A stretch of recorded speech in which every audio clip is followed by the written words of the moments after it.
We've had other big efforts and changes. I'm so heartened to see we have a different state flag and seal.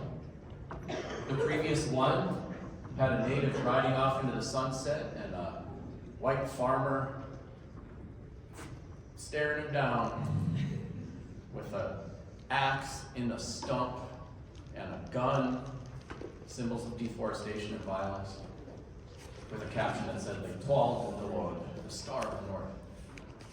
And to see something that speaks to, for the Dakota, most people have a creation story that is not geographically specific, but for the Dakota it is. That the birthplace of their people is at the confluence of the Minnesota and Mississippi rivers, a place they called Bedote. And the ancient custom was that when Dakota women were ready to give birth, they would go onto the islands, like Pike Island, and they would give birth to their baby at the birthplace of their people. It's a very sacred place. Of course, that's where they built Fort Snelling and the Twin Cities Airport.